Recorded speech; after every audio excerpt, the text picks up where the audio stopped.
Okay. Well, welcome. Appreciate everybody joining us on a Sunday evening. We're trying to think of a good night that people would be available to meet. And weeknights are usually out, especially at the start of the school year, and weekends are tough, but I feel like everybody's kind of settled in on a Sunday evening. And so thank you for joining us on a Sunday at 8:00 at night. We've got Brandon and Amber joining us tonight, coaches here from Indiana. Both of them went to the summits. Brandon went to the RECF Summit about a month ago in St. Louis, and Amber went to the VEX/Global Summit in Dallas about 3 weeks ago. And so they brought back a plethora of information, really in response to a lot of the questions that were asked in the form that we pushed out. When was that? 6 weeks ago, or whenever we had our last meeting. Just a quick caveat here. Amber does not represent VEX and Global. She just went to their summit and is bringing information back to you guys and everybody who's watching this recording. Brandon does not represent REC Foundation. He just went to the summit and brought back a bunch of information for all of you. So another quick caveat here too, this is not a debate. Like, I'm not a moderator for a presidential debate here. Amber and Brandon are not going to be going head to head trying to convince you guys one way or another. They're literally just sharing information. And so we'll kind of structure this based on questions that a lot of you guys asked in the form. Topics include sustainability of the programs, future games, robot builds and rules, 3D printing, student-centered policies, judging, inspection, competition formats, tournament manager softwares, event partner perks, spotlight events and signature events, and team registration deadlines. But before we dive in, Amber, do you want to introduce yourself a little bit? And then after she's done, Brandon, you can dive in and introduce yourself a little bit as well. Then we'll dive right into the questions. Sure. I'm Amber Bretzman. I am a 5th grade language arts teacher in Wabash, Indiana, and took over the robotics program in the middle of COVID, the worst time to coach robotics ever. And I've been coaching it was the Sharp Creek North Spots. We built a new building. We are now the Northfield North Spots. So it will with the same team, different name, but we've been coaching them since Rise Up. So I won't go back and try to count how many years that's been, but since that game. And we've been to state and worlds. And so we just enjoy the program, enjoy robotics, and enjoy doing this. And my name is Brandon Crawford. I'm at Clay Middle School in Carmel, one of our 3 middle schools there in Carmel. I've been with robotics for a long time. I teach middle school STEM and business classes. Was part of Noblesville for a long time, then Creekside, and now at Clay. And so just been in robotics for over a decade now, and just trying to figure out the best place for the kids to go in the future. Yeah, very good. Okay, we'll dive right in.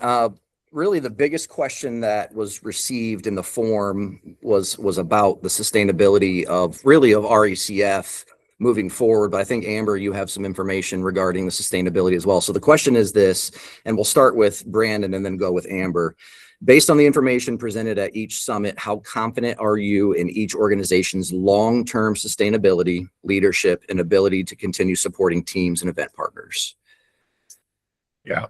So I would say that the biggest thing that I took away from the RECF Summit was that they're not worried one way or another whether robotics continues to be their biggest draw or not. I guess their issue, or what they kept making sure that they reiterated, especially when it comes to sustainability, is that they have not lost a single sponsor. Everyone that was attached to them have all said and pledged that they are still going to be giving money to them.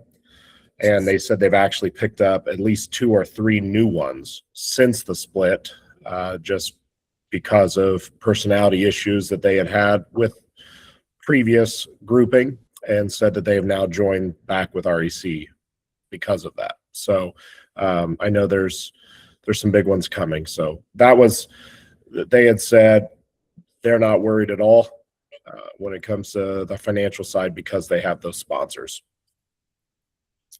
And for global, I'm confident. I mean, when they went through their plan, I did email Emily Bruning.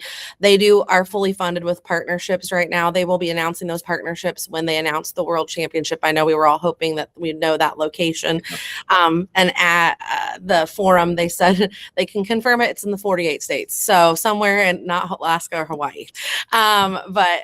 But they are fully funded. They do have partnerships. They do have sponsors. There is a strong relationship between VEX and Global that allows like a consistent platform for all the teams. And Global has clearly stated their vision and their like for moving forward minus Worlds. And we have good regional support with some familiar faces that you should be familiar with from that we've seen in the past as well. So I feel like their sustainability is good as well. Yeah, I forgot to mention too. We'll just kind of keep pouring the questions on, and you guys keep presenting your information. And at the end, we'll kind of open it up for other questions as well if you didn't hit that information. But for now, we'll just kind of go through the questions and then go from there. So the next topic is about the future games. What vision did each organization present for the future of their games? And Brandon, we'll start with you. Okay, REC said their game's they've already made their game or designed their game for the next season. So it is already created. Obviously, they didn't share anything about it, but they're in the process of sourcing a vendor for that. Have some good idea of who the vendors will be here in Indiana, but it's not been announced officially yet, so I won't say anything. But that they're working on a vendor. Once they have that locked down, their hope is from what they were hoping is that they would be announcing even before winter break potentially, so that that game will be revealed quite early than what we're used to, just so that people can kind of get an idea of what it looks like going forward. They said they are committed to using the IQ fields. And there was some questions there about potentially what that might look like if they'll scale it back down to the 4x8, but that was very rudimentary. Doesn't sound like that's something that they will be looking at anytime soon. I think most of the feedback they got pretty quick was that most of us appreciate still keeping it the 6x8 just for game availability. So, and they said that would be fully up to more of the coaches they would definitely not just switch it back to 4x8 without getting a lot of feedback before they would do that. And all the feedback they got really quickly was, we don't want to go back to a 4x8. So they did bring up that they will also probably allow outside made fields, but that when it came to final championship competitions, state, worlds, those kind of things, that they would be using IQ fields for those. And for Global, it's going to be the same as what it has been in the past. The games will continue to be released at the VEX Worlds Championship, as we have seen, and they will still do all of the fun hype that leads up to it. So we can expect to see those games released in the spring. Now, there have been a lot of teams that said that they might be going both routes. How does that affect rule changes, differences in robot construction, legal parts, things like that? What stood out to you guys in that regard? Kind of where I have fallen when it comes to this right now, just because we haven't made a commitment one way or another. We're kind of still waiting. There's some push here that soon we need to figure that out, since obviously competitions are starting to be posted and things like that. But I've never been real worried to get on the ball too early. And in the past, over half the teams haven't signed up at this point usually anyway. So I don't think it's as big of a deal yet, but I'm waiting to kind of decide which way to go. Sorry, somebody came up. Repeat your question again. Yep. What rule changes or differences in robot construction, legal parts, and gameplay stood out the most? Thank you. That's where I was going. Yep. So yep. I've told my kids basically for this season at least, right? Since the games are very similar, slight differences. I've told all my kids we're just building for the global game, knowing that they would also be legal for the REC game. That's the easiest way I have been able to differentiate it for my kids currently, because if they're legal for globals, they're going to be legal for RECs. And Is that true for the other way too? If they're no, because since REC allows 3D printed parts and some other options, technically, if you go that route and do the extras, then you're not going to be legal in VEXs. And so, for the time being, I've just told my kids, hey, we're gonna build for globals, and if we end up going REC, then we're still going to be good for RECs as well, because in all honesty, the extra things that they're allowing to happen on global side is not generally going to be a competitive advantage. 3D printed parts, some of the other lines of parts, most all of that's not going to be a real competitive advantage. REC sees that more as a cost effectiveness strategy for teams to help them, instead of having to buy a $4 bag of spacers and pay $15 to have them shipped, you could 3D print a couple spacers. I mean, that was kind of what the pitch they were making with the 3D printed. They said, it's obviously not going to substitute some of the main parts in the VEX system, because those are going to, injected molded. It's going to be better than 3D printed for the most of the parts. And I would say for global, one of the things they talked about at the forum was that it is a closed circuit system. So they don't offer the options of using like the Lego parts or the 3D printing. Part of that is just for, I feel like what they suggest was like new coaches and coaches who are even established, that when you go to pick out a wheel, that more than likely, I mean, you do consult the legal parts, but more than likely if it came from a VEX kit, that wheel is legal, and you don't have to figure out if you can have that, if it measures the same or things like that. And ease of inspection, because they use the example of, Nana could be doing inspections and Nana may not know that all the 3D printed part, measurements and stuff like that. So, they don't offer that in their game building kit. And some of the rules for the REC, are different than the global. So I would say you definitely want to read both manuals. There's expansion rules that are different. There are, some build rules that are different. You don't want to go into both thinking you can play both equally. It's like Brandon said, if you do build for global, I do believe REC will not let you expand, am I correct, beyond 15 inches last I saw. So I think you're capped at the 15 inches right now. But that may change. All the rules change as they update, and it will change for REC and for global VEX. And that may be something they address later. But I think that was one of the differences I noticed too. So just, kind of keep that in the back of your mind when you're building for both programs. You want to know both rules. So. Okay. And I'll say, are we going to talk about inspection as well? Was that one of the questions? Yeah. Okay. I'll wait to talk about that then. Okay. This will pertain probably more to Amber, because I think REC in the past was in charge of the student-centered policy, the code of conduct, and all of that. So that probably hasn't changed much on the REC side. But Amber, do you want to talk about the changes and updates they've made to the student-centered policy from the VEX global side? Yes. I really enjoyed the updates that I saw through Global Student Centered. And part of it is because I think it gives a clear process for how to decide if it's student centered. They offer up like questions like that you can ask the students, and if the answer is no to those 3 questions, then you might have an issue. If the answer is yes, then the students have built it.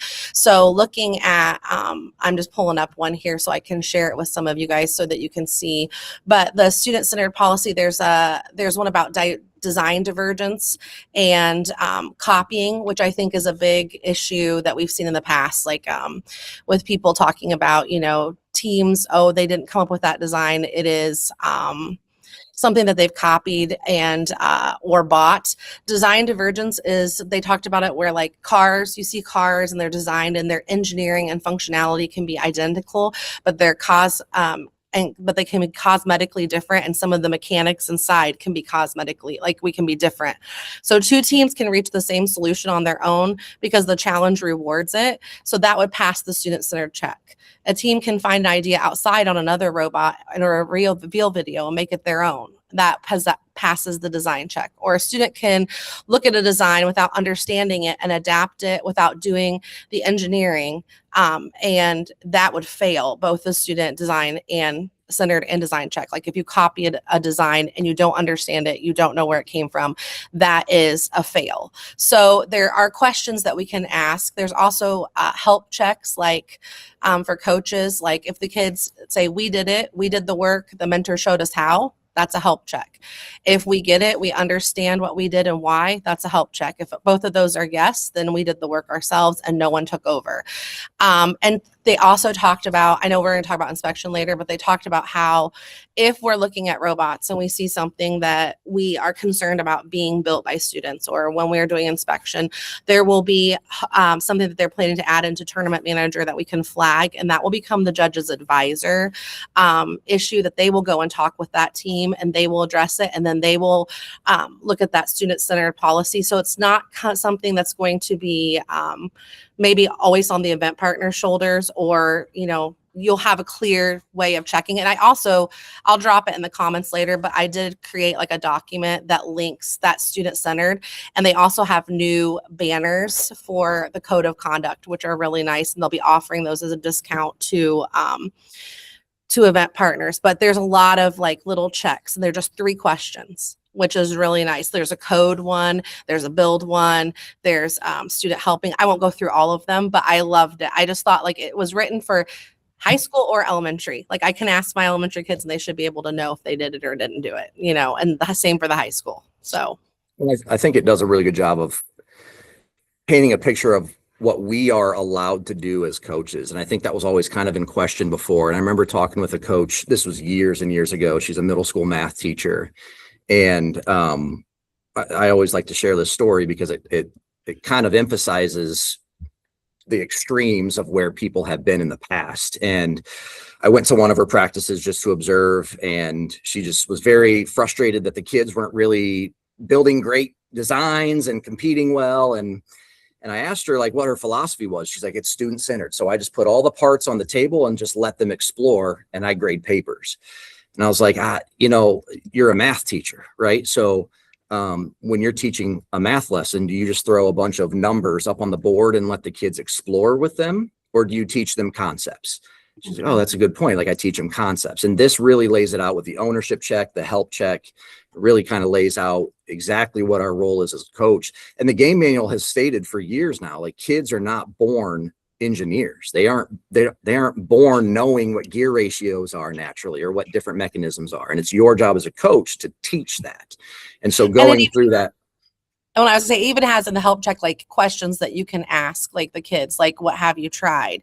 Here's what you should do. Like it gives you some scripting too, which I think helps coaches know that this is a natural flow of coaching. And I think, you know, I do think the REC tried to say that. I just think it's written out a little bit more clear now too. So I do think that was always the policy. I just don't think everybody knew that was the policy. So I think people were bad too at seeing. REC had that green, yellow, red document Right. that did all of that, right? Like they had it laid out. What's it look like to be green when it comes to coding? What's it look like green when it comes to building? And it showed what that student-centered was. It's just they probably didn't do their best at always having that out there for everyone to see. mm-hmm. Yeah. We'll dive into, since you guys brought up inspection, we'll kind of jump down the line here. What inspection expectations or concerns were discussed, and what changes should teams, inspectors, and event partners anticipate as each organization implements its inspection process? So I think nothing about bringing in the extra parts worries me immensely because they made a good point. And if you think about even our IQ inspections that have been for the past 10 years, right? We do our best to check. And a lot of times our inspectors don't know everything. They don't know what parts are legal, what parts aren't.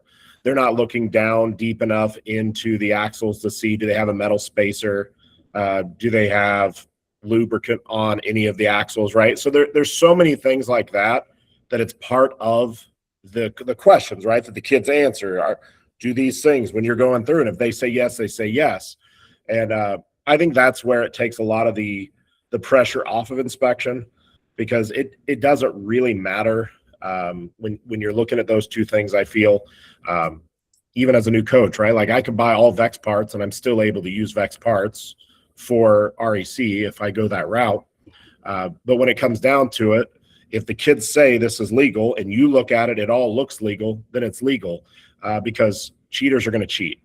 And that they brought that up multiple times. And I think it's obviously true, because even with all the great things that was just talked about for student-centered things, if a coach is going to cheat, a coach is going to teach their kids what to say in those aspects too, right? Like we're not naive enough to know that there's definitely that's going to happen on either side.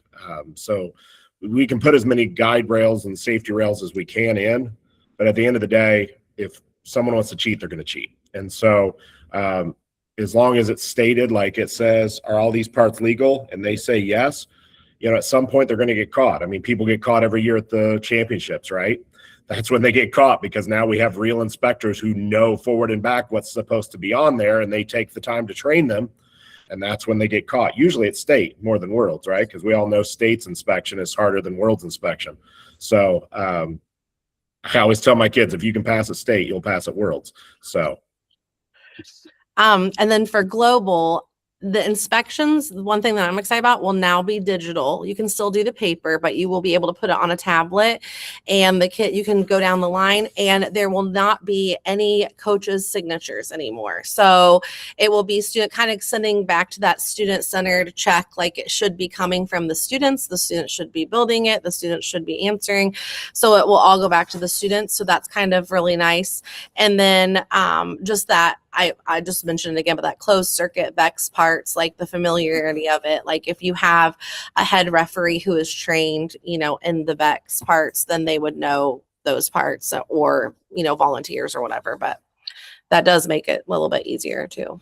Same with REC's inspections, by the way. Everything's digital. Everything, not only is it all digital, their management software will run on anything with a web browser. You only have to have one device that has the tournament manager on, and then everything else connects via web browser. So you connect to that one computer with a phone, with a Chromebook, with an iPad, doesn't matter. As long as it's got a current web browser, you'll be able to connect back to that main tournament manager. Cool. Let's talk about judging. Again, that was an RECF thing before. So what are the most significant differences between the RECF and VEX global judging systems, and how do you believe those differences will impact teams and event partners and the overall experience? I can start first because there are some changes for global. I love judging, so I'm just going to be like, this is my caveat right here. I think it's the best part about robotics. But there are some differences. We do have new engineering notebook rubrics, so you'll want to go and look at those. They break up the parts a little bit better to help judges look at the different aspects of the notebook and to go with that judging for the notebooks, because if you've ever been a judge before, you know that by the time you interview teams, and if you're not doing ahead online judging of notebooks, really evaluating a notebook is not always done to its justice, I think, at a competition. Sometimes judges are flipping through, they don't know exactly what they're looking for. So Global is trying to help that by having your kids place into the front of the notebook 3 specific pages to help point judges in the correct areas of highlighting the best parts of their notebook. So you want a season summary, which is a 1-page overview of the season, what the team has learned, the skills its members built, and what its robot can do, with notebook page references. So this will lead the judges to the pages that show those highlights. So that lets the judges know, oh, I should go to this page. I am going to see this build aspect, or I'm going to see this test.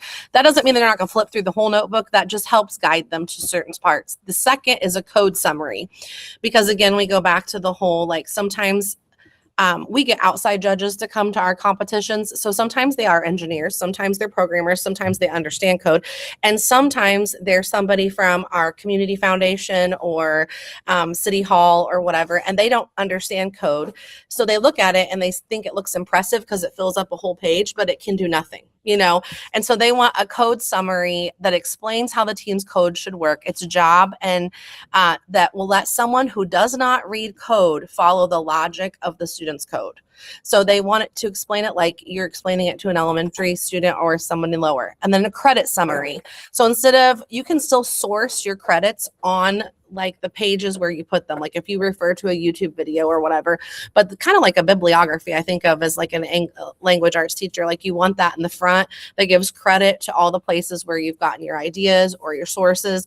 For me, I'm excited because I really think this is going to help our judges really look at those notebooks and understand that the details that go into them and what is in them and put in them, and it will remove some of the fluff that might get put into the notebooks that doesn't need to be there. So that was a big aspect. And then the judge's advisor will now be the one that takes up issues with robots, makes inspectors question the student. They will do the student-centered check. They will be flagged at inspections. The judge's advisor will be there to help interview them and determine the student-centered check. And basically the awards are the same in the past. As of right now, though, at the summit, there is not a requirement for you to give out the Innovate Award or to have special paperwork correct right now for it. This was alluded to that it may change moving forward, but as of right now, it is not a requirement to give out that award at a competition.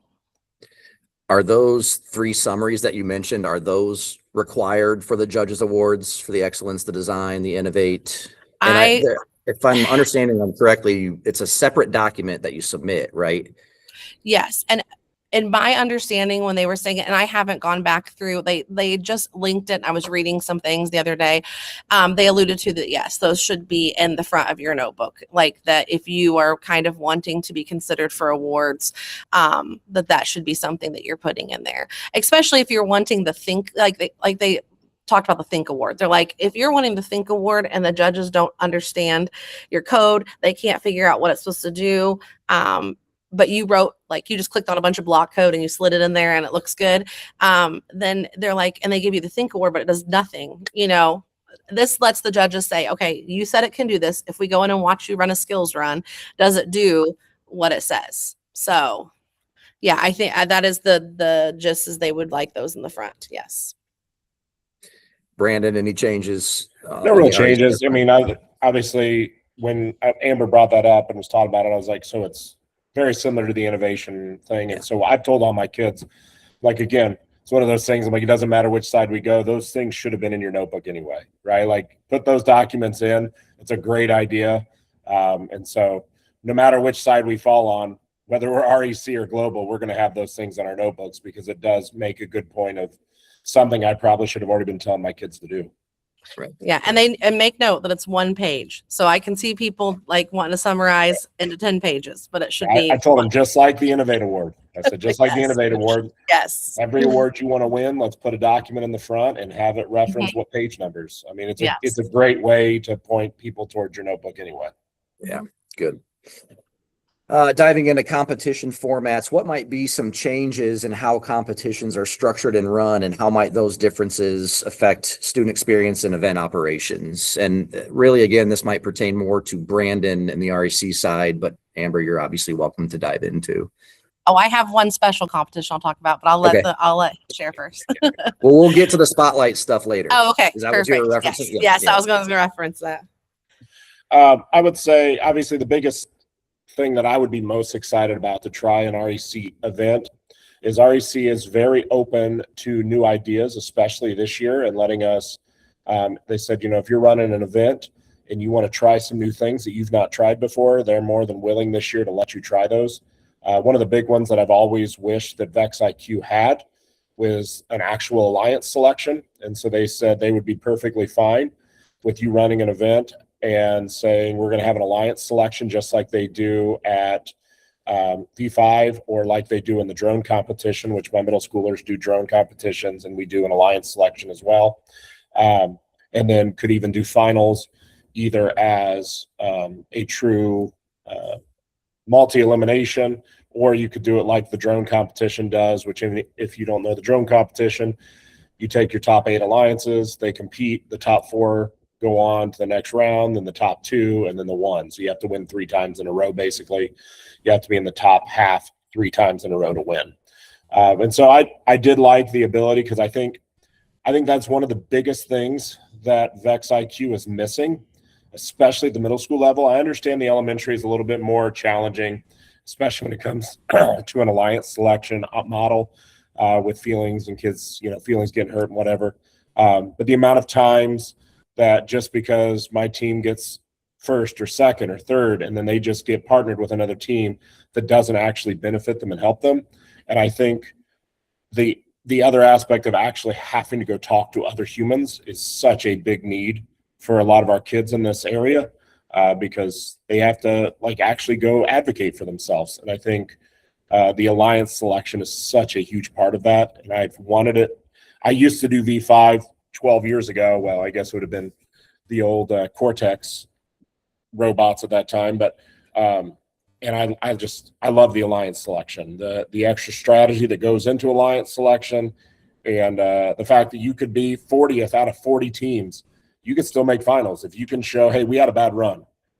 We got paired up with 8 worse robots here, and we couldn't do anything, right? And so we all know a couple years ago that could easily happen when you had to be with a team that had to pass, right?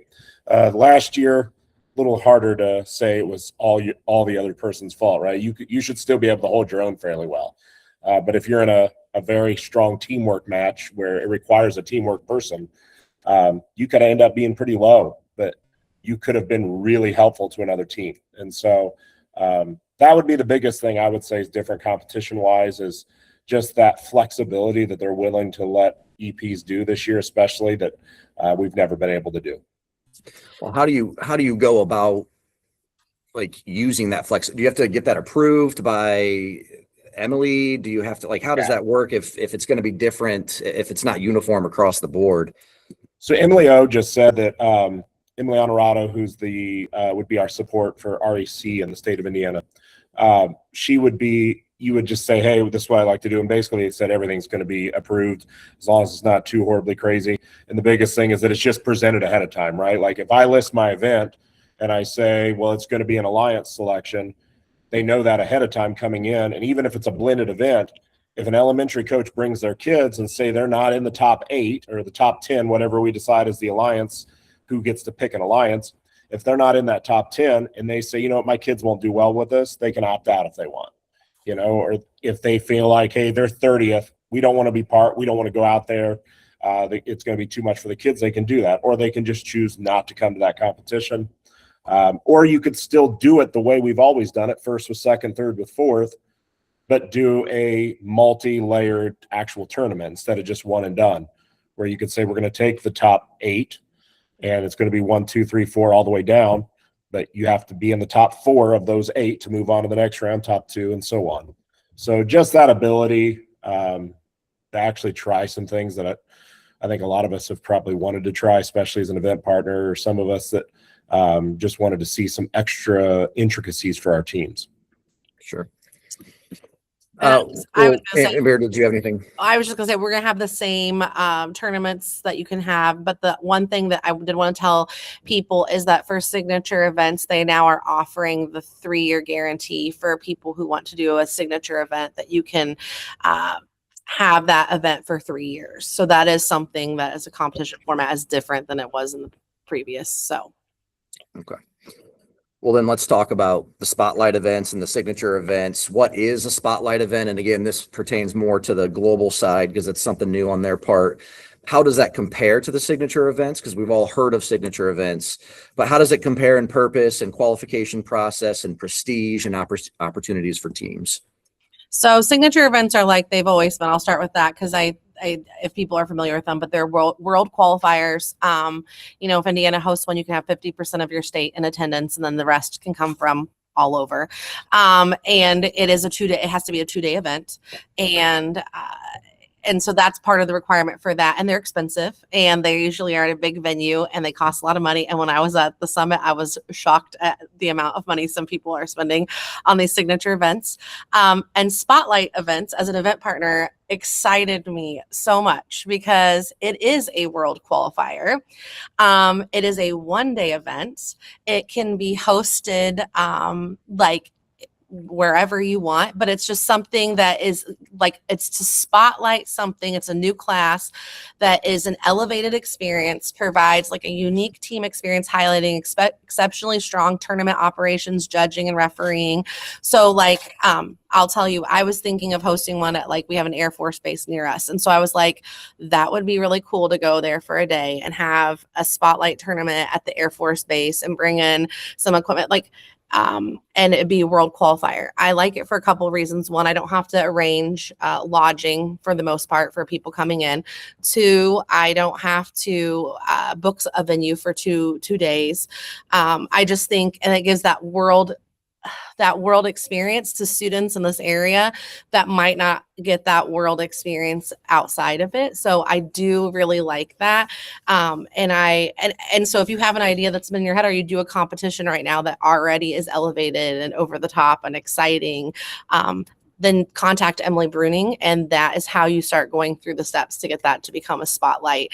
And then they will tell you the allocations that you get from there, like depending on what the steps are. But I was asking all kinds of questions. That's open to anybody, even outside of Indiana, right? Like it's like, yeah, it's the a whole step United States. So between- like you could go to Ohio and go to a spotlight event, or you could go to Michigan and it's a world qualifier and you could win a world spot. As an event partner, I was really pumped about that because I have always I've thought about a signature event, but it just seems very daunting and over the top. And so this was exciting to me to try this. Cool. That is a cool addition there. Speaking of event partners, what are some perks? What support and incentives and resources does each organization offer for event partners? I know the only thing they brought up is there will be grants for event partners. I haven't seen everything rolled out yet, but that's the only thing they really talked about for event partners. Global had several things they're offering to event partners right now. One of them is currently the game elements for IQ and for V5 at a 50% discount. And the good news is like I already bought 6 game kits. So I was like, okay, good. I got 6 game kits, but I didn't get them 50% off. They are supposed to be coming at some point back to us, and we will get like 50% credit back, or in VEX or something like that for the parts that we already bought. So that was really, everybody there was like, yay. So I am feeling pretty good about that. I don't know how it's going to be delivered to us. We're gonna get more information about that. And then next year they're hoping that this discount will continue and it will be well in advance. So then they don't have to go back and retroactive that like discount. So for those of you that already bought it and you were like, well, that really stinks, you should get a little something back, hopefully. You get 50% discount on your trophy packs, and that horrible shipping, which I'm not sure 30% is really going to take it down too much. You do get 30% discount on your shipping for event equipment and parts as well.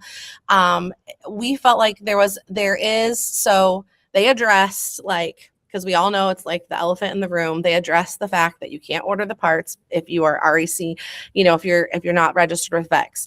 And Tony addressed that and said that currently right now they have to protect their brand, and it is their brand, and it is their VEX parts. And so they are paywalling that until they know registration has been complete for all VEX teams. So whenever that I don't know off the top of my head when that last date is for registration deadline, that then I believe they will open up that paywall, but they're trying to keep it so that everybody who needs them and event partners get them up until that date. So it's not like a forever thing, but it is going to be up for a little bit as well. And then you get just a good this is what they said at the event. You get no processing fees now for your event registration. So there's no $5 fee taken out. Everything is 100% yours. They're going to try to have very timely payment of registration fees collected for your events. They're going to be trying to provide Event Central, event day support, and volunteers if they can help you with that. They are going to be giving like free transition or year banner trade-ins. Like, so they want us to get newly branded global VEX things. So like if you have other branded items, there's going to be like a trade-in program or a very severely discounted program. So you can get all new branding and new things, and accelerated event approvals for returning event partners so that they can get those out there as well. And then a program support team to help support us. And they are still adding more staff. So it should be a similar structure to what we've seen in the past, where we have a regional support manager, but we have other branches underneath that regional support manager, and they are continuing to hire. So they just wanted us to know that that's not done, that support staff is continuing to be added. So those are all the perks that they currently had, and also that 3-year thing. And they are doing an advisory committee as well. So if that's something you're interested in. What was the limit on the 50% off? I'm just curious. I don't think if there is I don't think they set a limit right yet. So they didn't say anything. I mean, I am guessing at some point they'd say no more, like if you're ordering like 150 kits or something, but yeah, they didn't say a limit yet. Cool. Okay. Tournament manager software, based on what you saw at each of your summits, how do the tournament manager platforms compare in terms of functionality, ease of use, reliability, and long-term potential? Their new, I can't remember what the name of it's called now, but obviously not tournament manager. But their new tournament manager, I mean, is going to be great. Yeah, I truly believe that. Everything we've ever wanted fixed, they are fixing and putting in there. Like it's all going to be better. And what they were able to do in 4 weeks was unbelievable. So I can't imagine by the time actually October hits. I know they've already run a competition a couple weeks ago and it went flawlessly. So I've got no worries about their actual management software. And like I said, you only have to have it downloaded on one computer. Everything else is going to run from a web browser. You connect to it.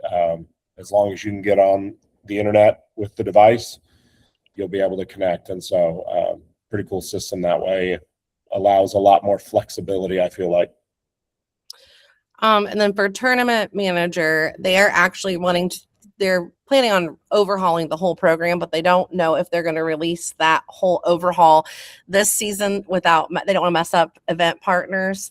And they promise that they will do no updates on the weekends anymore. So there will be no like Thursday night or Friday night updates that mess up your competitions. But right now, currently Tournament Manager is only available for event partners with approved events. There is flexible access for classrooms, scrimmages, camps, and more. You can contact Global Robotics Program support team staff if you aren't a partner and need access to that software. So there is access to be had. It's just now behind that another like a paywall for registered event partners. Some of the latest features that they added is now team check-in and inspection and queuing will all be digital. There will actually be a queuing screen that you can have that will show who is on the field and who is not. The circle will be darkened if they are out on the field for like they showed it for V5. So you could see that the 2 blue teams, like 3 of the 4 teams were checked in at the field and we were missing this team. So that visual could be put in the pit area. It could be put out in the hallway, but it also prevents a lot of people from asking a million times where their team is supposed to be and if they're on the field. So just a visual way of showing the upcoming match display in students. So that was something everybody was pretty excited about. Yeah, REC is very similar. They were going to have a queuing side too, kind of like what we're used to at State, right, with Dallas. And Dallas, has for years tried to get them to do it at Worlds and they wouldn't do it. And so now that there is a split, they are both seeming to listen. So of course they are. We'll wrap it up with team registration deadlines. What are the key registration timelines and deadlines and planning considerations for teams and event partners? I don't know when the actual deadlines are. I tried to find them and I haven't been able to see them. The biggest difference, I guess, that I would see on the REC side for registration is obviously it's a little cheaper, not much. $25 isn't that much cheaper. But for a large organization like ours, one of the big nice things again is they brought back you pay for 6 and you get like up to 20 something for the same costs, right? So that's really beneficial to us larger organizations that have 20 teams. That was a big consideration for us as well. I just looked, and VEX Global is December 13th, 2026. That is the final deadline for registering your team. So you definitely want to get that in. And I believe that events are in the same kind of area of, I don't remember the exact date for that as well, but I could get it to everybody. My just big takeaway was like, I feel like we're in a new era of robotics. So like you can choose one or choose both. And like, just have fun doing robots this year. Like, let the kids do it all if they want to. We've never been here before with all these options. So this can allow you to see which one you really prefer. But if you are considering either REC or global, my suggestion for whichever one you want to go with is get your teams registered and get your events into the event partner. That way people can see them, because it does. The biggest factor for my kids was that they want to compete with the people they've made friends with for years. And they want to be roboting with kids that they've gotten to know. So, if that's where your kids are at and that's what they want to do and they want to robot, then get your stuff in there so people can see where you're going to be and regardless of where you go. So my biggest thing that I would say when it comes to registration is where I've landed is I cannot register one way or another until I know where both worlds are, because obviously we can speculate till the end of the day on where they're going to be, but some of the options are disheartening to say the least. And so depending on where VEX picks, that's going to be a huge deciding factor. So that would be my only worry, registering early with VEX until they've decided where they're going to be, because a couple of the options I've heard are a no-go for me. So hopefully they're not going to pick them and everybody was wrong that told me,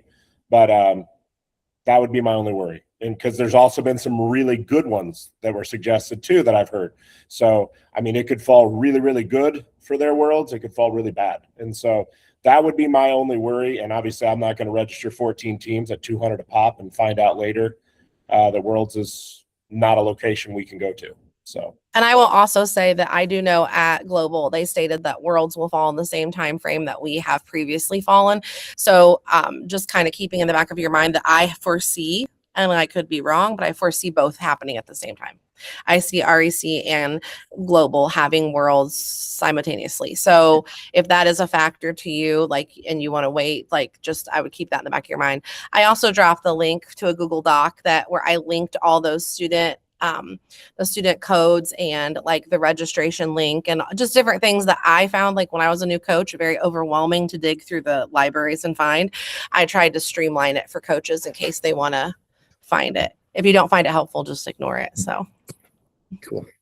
Thank you. Thank you, both of you. Actually, that was a lot of information. I appreciate you presented it super, super well.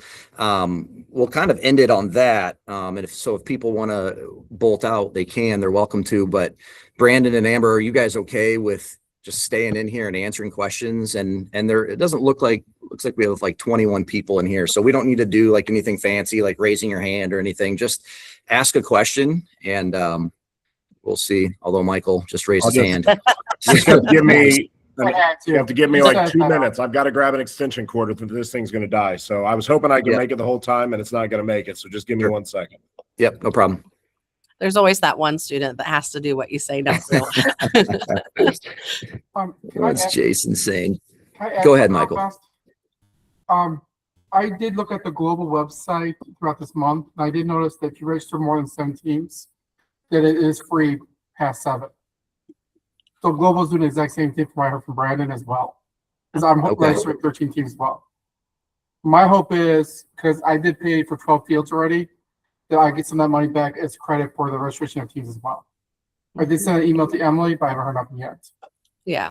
I know they're giving it back some way, but I don't know if it was for registration or if it will go, because I already I haven't paid for my registration yet, but I just submitted it to my office. So who knows? I don't know. I'll end up with money somewhere. Jason asks, should we do a Ben Lipper emergency meeting once VEX releases their world look? Yes, Jason, you can host that. You are more than welcome to get that started for us. That is really, honestly, when looking at the forms and the questions that people had when it comes to the VEX global side, that was really the main question. And I put in the notes for this meeting that we would maybe push this meeting off until we heard that, but I didn't want to push it off anymore. And so once they announce it, everybody will know, and we don't need to have an emergency meeting. And when Emily emailed me back this week, because I've been emailing her back and forth, she said it's getting close, but they're not quite there. There's still some negotiations. I tried, guys. I tried really hard to get her to give me some clues.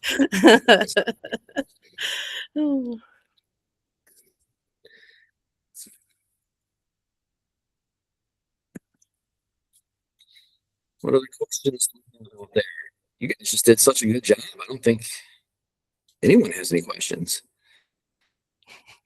It's the first Do we week. want to remind folks about the map on Facebook? Oh yeah. So Lisa created I think it was a map app, where you can just kind of input your lean. And again, it's not anything set in stone, but it allows you to see just across the state where teams are leaning. And I think it even includes events on there. Could be wrong about that, but that's posted in the Coaches Corner Facebook group. If you're in that group, it's near the top of the comment section. So just click on that. And if you have a current lean, if you have a decision that you've made, then go ahead and put that in there just so that people can see what's around them. It's awesome. Lisa did an amazing job. What info is there about state championship for each? Anything yet? TechPoint is exploring the possibility of hosting a state championship for the platform that has the most teams. Nothing is finalized. Jamie told me that I could share that information, but nothing is finalized yet, because as you all know, last year was supposed to be the last year because of the regional model. And so they did not pass that in their budget. And it costs a lot of money to host a state championship of that caliber, but they are exploring the possibility, trying to come up with a business plan to do that. And it will be, like I said, it will be for the pathway that most teams choose. I don't think that put that in there as a live link, but I tried to link the map. Oh, yeah. It didn't work. Maybe Lisa could put it in there. Yeah, Lisa might have a better link to it. It was a lot. It is pinned on the top of the Indiana page.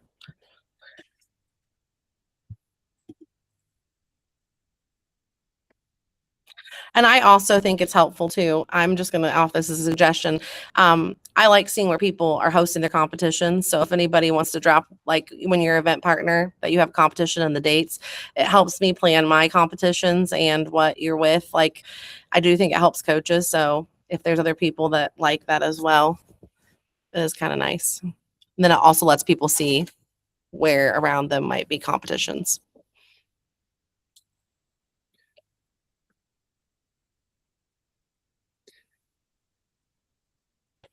I guess going back to Ryan's question about state, for the pathway that has the lesser amount of teams, I'm not sure. I don't know who would be in charge of that. I know Emily O from RECF said there would be a committee of some sort, so that doesn't fall on one person's shoulders, but TechPoint will be focusing on the pathway that has the majority of teams. Michael asks, what about the previous state region tournaments? Are they still being applied or canceled? So for global at the event, as of this year, we won't have regions, but regions are not off the table. So that doesn't mean that they won't return. Clarification is that when I was at state last season, that there are already sites picked for the region tournaments for their state competitions, respectively, North, Central, and South. Are they still being applied, or is that more or less canceled? That's canceled. There's Okay. nothing regional related. You can compete anywhere, and there's going to be one, hopefully one state championship. I don't know if the venues could be substituted for spotlights or something like that. Yeah, I don't know about that. Like, yeah, I know that right now, I think we were supposed to be part of the Northern region team. So I know we were told to hold off on planning the state. And I don't know about spotlights taking that spot. I don't know what all that will look like. And did I miss, Michael, did you say earlier that they did say Global's going to have pay for 7, get the rest free? Yes, it's on the global website. I will tell you that leans us much more to doing both. In all honesty, in my mind, right off the bat, if I was honest, that leans us doing the ability to do both becomes a lot more feasible. Agreed. Jason says, I can't talk on the call, but I think it'd be great for everyone to do both. Teams that go VEX by day, weekend competitions can go RECF by night, do RECF for leagues. I think there'll be a late season push for teams to get in, more opportunities for kids to experience states and worlds. Yeah. I'll still be waiting to figure out where Worlds is at VEX though, because Sure. But if they happen at the same time, Brandon, you can pick which one you go to if you pick both. but if they pick a horrible venue, then I don't need to even pursue Yeah. that route. All the options. Okay. Well, I mean, technically we have 2 minutes, if anyone has any other questions. Otherwise, Take the route and pick Indianapolis, and then it makes it a lot easier to just stay with them. I know that takes a lot of the hoopla out of it, but man, being able to go home to my family in the evening sounds really good too. Yeah, it was one of the cities being tossed around when I was at Global. That's why I said there's some good choices out there, but there was some bad choices out there too. Yeah. But I always think Indianapolis gets popped up anyway, even if it's not in the consideration, because we're biased. We're a great place to host. Mm-hmm. And because our state championship is so awesome. And so they see that and they're like, hey, let's replicate it. Mm-hmm. Yep. Thanks, everybody. Ryan says, I hope you all have a great season either way you go. Yep. I agree with that. And again, there's been a lot of people that have said in the groups, the Coaches Corner group, regardless of which path you choose, we have an amazing community of coaches, and I hope friendships are not ended because of this path. And I personally have appreciated how everybody across the state has handled the split, because it could be ugly and it could have gotten really ugly. And it's a huge testament to the state that we live in and the camaraderie that we have across the state. So I don't have anything else. Brandon, Amber, thank you so much for your information. Very, very informative. And I think we'll end it on that. Okay, thanks. Thank you. See you guys. Thank you.